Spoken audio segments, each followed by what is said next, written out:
वो कहते हैं ना, क्रिकेट की खेल में अगर जुनून ना हो तो उसे खेलने का मजा ही नहीं आता। और खासकर जब आप एक प्रोफेशनल क्रिकेटर बनना चाहते हैं तो आपको जिस पागलपन की जरूरत पड़ती है वो पागलपन सबके पास नहीं होता। लेकिन दोस्तों, आज मैं आपको ऐसी खिलाड़ी की कहानी से रूबरू कराने जा रहा हूँ जिन्हें शुरुआती सफलता तो आसानी से मिल गई, पर उन्होंने अपने आप को सफल बनाए रखने के लिए ना जाने कितना ज्यादा संघर्ष किया। दोस्तों, किसी ने सच ही कहा है, सफल होना कोई बड़ी बात नहीं है, पर उस सफलता को बनाए रखना सबसे बड़ी बात है। और इस बात को सच करके दिखाए हैं भारतीय टीम के विकेट कीपर बल्लेबाज दिनेश कार्तिक। एक समय था जब दिनेश कार्तिक को अंतर्राष्ट्रीय क्रिकेट से संन्यास लेने की नौबत आ गई थी, पर फिर भी उन्होंने हार नहीं माना। वो मेहनत करते रहे और उन्होंने अपने आप को प्रूव करके दिखाया। दोस्तों, दिनेश कार्तिक की ये कहानी आपको बहुत ज्यादा इंस्पायर करेगी, तो इसलिए इस वीडियो को अंत तक जरूर देखिएगा। दोस्तों, साल 2004 में दिनेश कार्तिक नामक युवा विकेट कीपर ने भारतीय क्रिकेट टीम ने अपना डेब्यू किया। उनका क्रिकेट जीवन परवान चढ़ रहा था और सन 2007 में अपनी बचपन की दोस्त निकिता वंजरा से शादी कर ली। दिनेश और निकिता अपनी शादीशुदा जिंदगी में बड़े खुश थे। दिनेश रणजी ट्रॉफी में तमिलनाडु टीम की कप्तानी भी कर रहे थे। उनके खास दोस्त थे तमिलनाडु की टीम के ओपनर जो बाद में भारतीय टीम का हिस्सा भी बने, जिनको आप बिल्कुल जानते होंगे, मुरली विजय। तो एक दिन निकिता की मुलाकात दिनेश कार्तिक के इसी साथी खिलाड़ी मुरली विजय से हुई। मुरली विजय को निकिता भाग गई। भोले भाले दिनेश कार्तिक इस बात को महसूस नहीं कर पाए।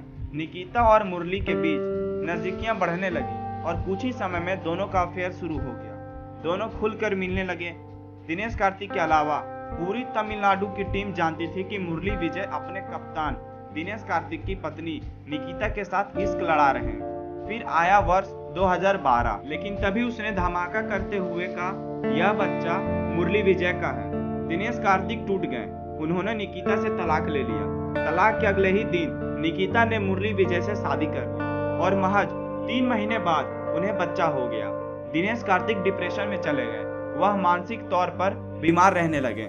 वह अपनी पत्नी और दोस्त मुरली के इस धोखे को आसानी से भुला नहीं पा रहे थे। वे शराबी हो गए। सुबह से लेकर शाम तक शराब पीने लगे। वे देवदास बन गए। उन्हें भारतीय टीम से बाहर कर दिया गया। यहाँ तक कि रणजी ट्रॉफी में भी वह असफल हो रहे थे। तमिलनाडु की टीम की कप्तानी उनसे छीन ली गई। साथ ही साथ मुरली विजय को नया कप्तान बना दिया गया। असफलता का दौर यही नहीं थमा। उन्होंने आईपीएल टीम में भी नहीं खिलाया गया। उन्होंने जिम जाना भी छोड़ दिया। अंत में दिनेश इतना हताश हो गए कि आत्महत्या कर लेने तक की बात करने लगे। तभी एक दिन क्या होता है, जिम में उनके ट्रेनर उनके घर पहुंचे। उन्होंने दिनेश कार्तिक को बुरी अवस्था में पाया।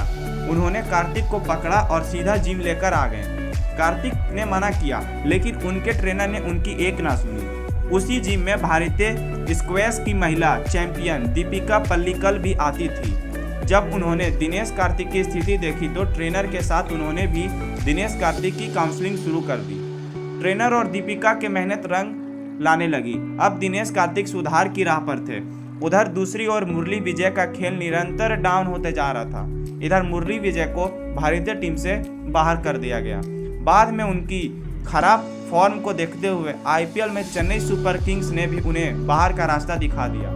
दूसरी ओर दीपिका पल्लिकल के सहयोग से दिनेश कार्तिक नेट पर जोरदार अभ्यास करने लगे थे।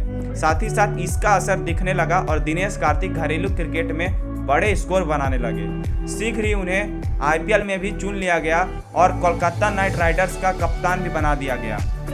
दीपिका पल्लिकल के वह बहुत नजदीक आ चुके थे। उन्होंने दीपिका से शादी कर ली।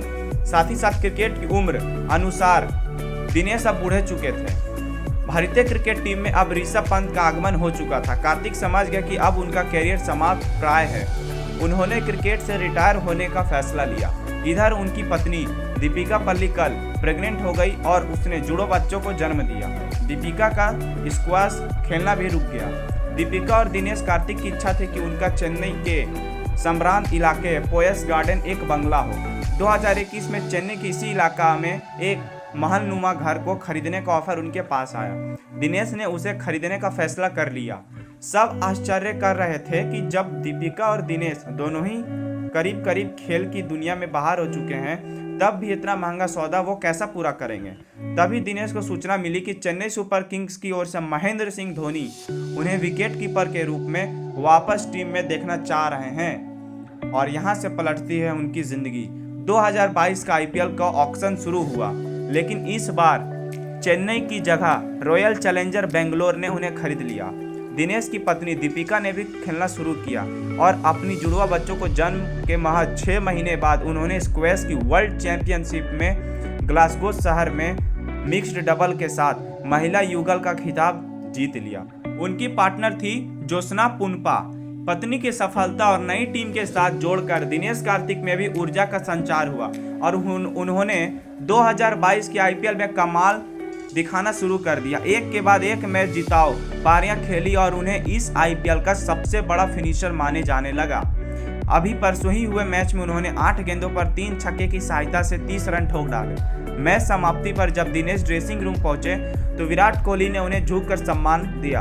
आज दिनेश कार्तिक भारतीय T20 की टीम में आने के सबसे बड़े दावेदार बन गए हैं। 37 साल की उम्र में दिनेश कार्तिक इस वर्ष के आईपीएल के सबसे धमाकेदार खिलाड़ी हैं। उनकी यही सफलता की कहानी सभी को जाननी चाहिए। नीचे गिरकर उठना किसे कहते हैं, यह कार्तिक का जीवन बताता है। सदैव संयम बनाए रखिए, परिस्थितियों से लड़ते रहिए, आप अपनी मंजिल तक पहुंच अवश्य जाएंगे। अगर आपको ये कहानी अच्छी लगी हो तो ज़रूर आप दूसरों से शेयर करिए, ताकि और भी लोगों को दिनेश कार्तिक जी की स्टोरी पता चले और दिनेश कार्तिक को सुन के, दिनेश कार्तिक की स्टोरी को जान के वो अपने लाइफ में भी आगे बढ़ पाएं। Thank you so much. मिलते हैं नेक्स्ट वीडियो में।